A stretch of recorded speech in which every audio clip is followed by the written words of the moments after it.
article we're talking through today is Jacob's article, How Are You Really? How are you, comma, really?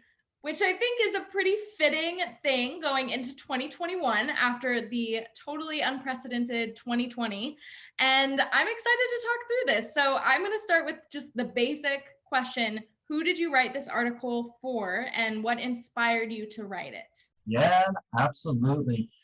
So, I mean, that question, it's a question that, like, whenever we see someone, we generally ask, how are you doing? How's it going? What's going on? Things like that. So, it's a very general question, but it's a question that gets kind of just glazed over in our responses. So, who I had in mind was just honestly kind of everyone. This is an unprecedented experience for us all. 2020 started off weird, and it just continued to get even crazier.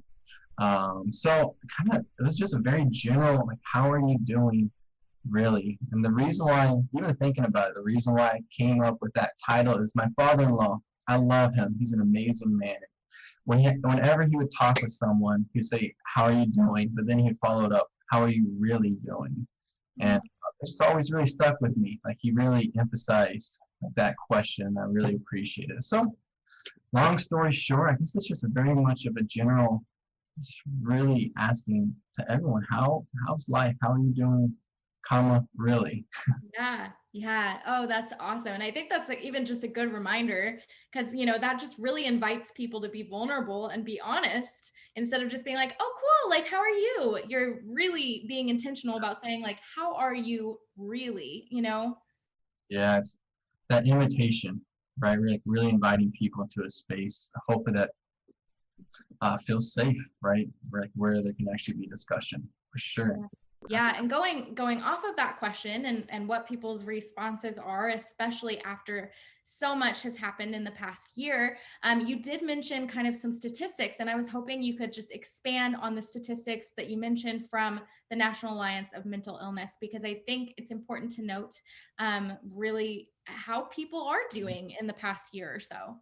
But yeah, according to like the study you mentioned with the National Alliance of Mental Illness, about 1 in 5 adults have experienced mental health difficulties, and out of that 20%, about 43% sought professional help.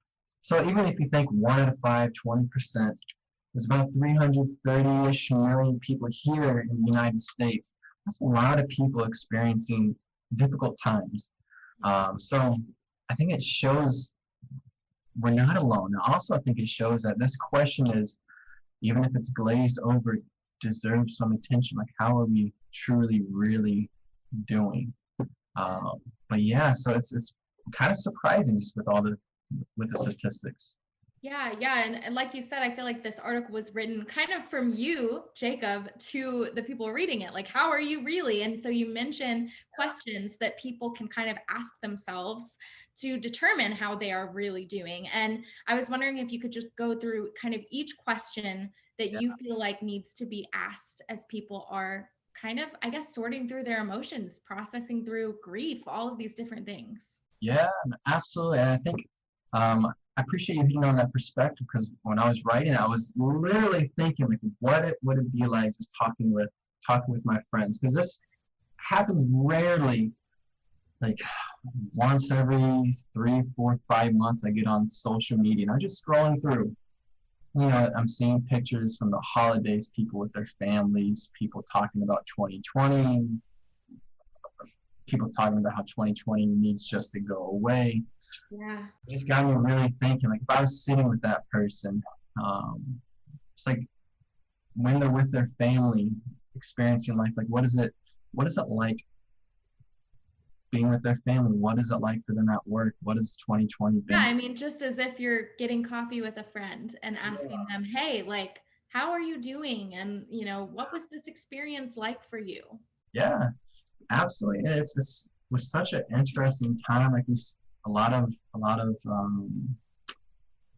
like highly encouraged protocols were going out, such as not spending time with family, being quarantined during this time. And so even just with that question of possible isolation, or even being with family, Maybe this is the first time in a while. Maybe it's not, but just what is that experience like? Because going through this, it's different. And but yeah, so that's one of the questions that I think is important. Like, do you feel like when you're with family, when you're with coworkers, do you feel different than them? Do you feel understood? Do you feel like you're part of the group? What does it feel like when you are around people? And I think that's an important question. Important question to ask for sure. And another question I think is important is not only what you're feeling like when you're with people, but like when you're not. What do you feel like? What is that like? Do you have this sense of isolation? Do you feel alone? Do you feel like you're withdrawing? Just like what is kind of what's going on in that avenue as well. Yes, those are really great questions to talk through and kind of ask yourself. I even think of just like sitting down and journaling through these questions. For me personally, that would be a great way for me to process, just sitting down and thinking through that.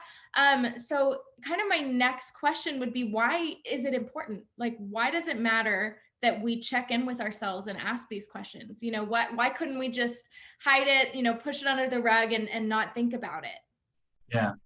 I mean, even just hearing that. Yeah. I mean, that in some ways that feels lonely. Like I mean, the thing with the scripture of in John, like when Jesus is talking, I want you to live life to the fullest. And I think, I mean, there's this piece of us that wants to be understood and wants to be known and wants to be experienced. So when we neglect these pieces of our heart, I mean, that's part of us that's not known, that's not experienced, but it's a part of us that's lonely. So I think like what you said is a great tool to do that, to really kind of put that on paper, to really put in the forefront of our mind, to approach the things that we've been maybe intentionally putting off. And that kind of leads me to even just stepping back, if we can, some other questions that I think is important. Like, let's say we are having, or let's say you're having time alone, and you have your pencil, you have your paper down, or even if you're on your computer, taking some time to really sit with yourself, to have a little date with yourself, so to say. Another question that I think is important is like, what are your thoughts like? Do we have thoughts of self-doubt, negative thoughts? Do they sound harmful? Or are there even feelings or thoughts that we're trying to neglect?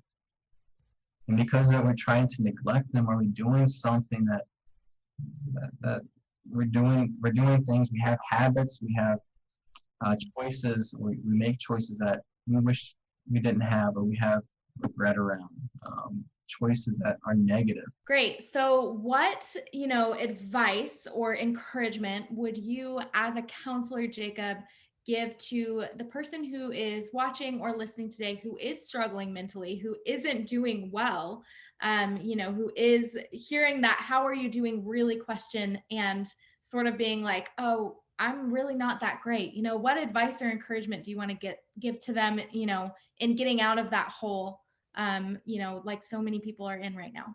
Yeah, that's a tough question. That's a great question. The first thing that kind of comes to my mind is like giving yourself that permission to even go there. Give yourself that permission to slightly come to terms, slightly confront, or slightly step towards like what's going on. And the next step takes a lot of courage. The next step of reaching out to someone takes a tremendous amount of courage. So with that, let's say we're investigating, we're like, okay, there's something going on here. It doesn't feel good. I don't like it. I think something that we need to consider is who's someone that's safe that we can reach out to. And in the article, there's a link that I put that we have a ton of tremendous, great therapists here at MyCounselor.Online that are safe, that are awesome, that are brilliant, that are loving and caring, that wants to be able to sit with people and walk through life with them. So I think those two things right there, allowing ourselves permission, but also recognizing the next step is going to take some courage. It's going to take some courage, and when we have that safe spot, when we have those resources, I just want to lend it some encouragement. We're here to help. Like we're here to love you like through this, and it can be okay. Yeah. Yeah, that is so encouraging. And my heart goes out to the people who are struggling silently right now, Yeah. because I know there's a lot of that, and definitely encourage you to seek out that community or seek out someone here on the MCO team to talk with, and just really let it all out and process through, honestly, the grief of the past year, that you might be experiencing. So Yeah. yeah, super love that. Such a good article that you wrote, Jacob, and hopefully this video and this time together and your article